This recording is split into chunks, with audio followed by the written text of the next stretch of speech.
Hello, these are the lab directions for the enzyme lab that uses the Vernier oxygen gas probes. All right, so this is a new lab for us this year in 2019. So this is something where the exact quantities of things isn't necessarily worked out. You guys are going to need to do a trial run on Wednesday and then determine whether these quantities and these concentrations are what you really want to use for your procedure. All right, but let's start out first of all with the overall reaction that we're dealing with here, and then I'll show you the materials that we have available and then how the probe works. All right, so what we're going to be working with is we're going to be working with the decomposition of hydrogen peroxide. See, we got some hydrogen peroxide here. Hydrogen peroxide, I'm going to show you some paperwork here. All right, so hydrogen peroxide's chemical formula is H2O2. They show this very well. Nope. Okay, I have to do it this way. I have to do it the other way. Okay, so hydrogen peroxide's chemical formula is H2O2, and what we're going to be doing is decomposing it. So we're going to be breaking it down into water and oxygen gas. So those are the products of the reaction.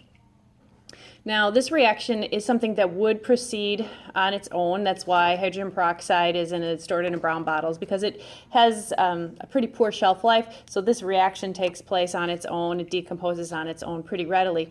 But inside of living things, hydrogen peroxide is produced in some of your organelles that are called peroxisomes.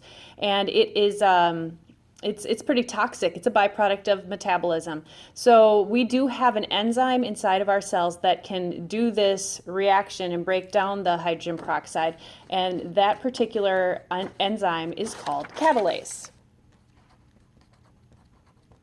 I have also heard it called peroxidase. Either one of them you can use for me. So catalase, put it above the arrow because that is the enzyme that is going to be involved in helping the hydrogen peroxide to decompose more readily. Remember, enzymes are going to reduce activation energy, and so they increase the likelihood of a reaction working. Okay, so let me show you what I have for this particular setup and what we've got available to us. All right, so there is hydrogen peroxide that we're going to be starting out with. Now, the hydrogen peroxide that's kind of the standard stock that I'm going to give to you guys is 1.5% hydrogen peroxide. I do have other concentrations available. So 1.5% hydrogen peroxide is a pretty standard amount. I mean, that's a 3% bottle that I've used as a stock, diluted at 50%, and so it's a 1.5% solution right now, but 3% is also something that you can buy at Walgreens and stuff like that. I also have, in order to get the catalase, that you really get it out of most cells, but one of the places where there's a lot of it is in livers. So I have some beef liver, and it's kind of gross. Say beef liver that I've smashed up there, yuck. Okay, so I smashed that up in, it was about a centimeter cubed. And I smashed it up with the mortar and pestle and diluted it with 200 milliliters of water. Okay, so this is my catalase suspension. It's just really beef liver juice goo, but it's got a lot of catalase in it. All right, so we're going to be seeing how fast that reacts, and what we're going to be able to use is the oxygen gas sensor, because oxygen is a product of the reaction. So the more this reaction takes place, the higher the oxygen concentration is going to be in our little bottles. All right, so kind of the standard setup, what I'm going to do is I'm going to put 10 milliliters. This is standard, but it's, like I said, it's working it out. It's something that I'm not sure if 10 milliliters is the best. This is the first year we're doing this. So I'm going to put 10 milliliters of this, and I would measure this much more carefully if I was really doing this experiment, beyond just showing you just how it works. All right, so there's 10 milliliters of hydrogen peroxide, 1.5%. I'm going to add to that 1 milliliter of the catalase.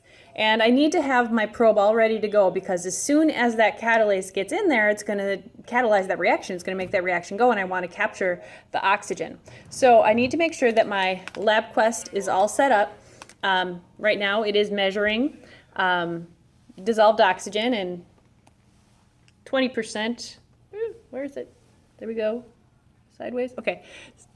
About 20% of the atmosphere is oxygen, and so that's why it's reading 20% when it's not hooked up to anything.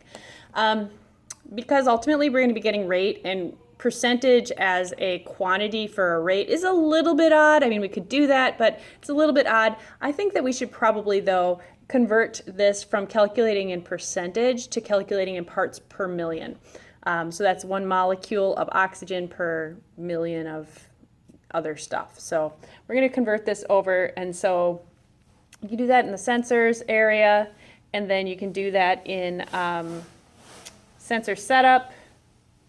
I think I'm not real good with these. Yeah, okay. We can do this in the sensors area. Forget it. I just tapped on the percent. So I'll show you again. Okay, so it says percent. Just tap on the percent. And then it will let me switch what units I'm going to be using. So change units, and I want to change it to ppm. That's parts per million. All right, there we go. Now I'm measuring in parts per million. And I want to do some data collection runs. So in order to do some data collection runs, I'm going to go to data collection under sensors. And then I get to change my ranges and things like that. So one of the choices that I have in there, it says rate 1 sample per second, that's fine. Interval is 1 second per sample, that's fine. But the duration is 300 seconds, and I think that's probably a little bit longer than what we need for this experiment. So I'm going to reduce that 300 seconds to 120. 2 minutes is long enough for the data collection for us to get a decent rate for how fast the,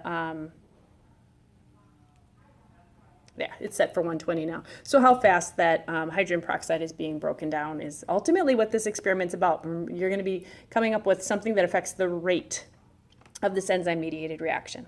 All right, so now that should be hit OK, and it's ready to go.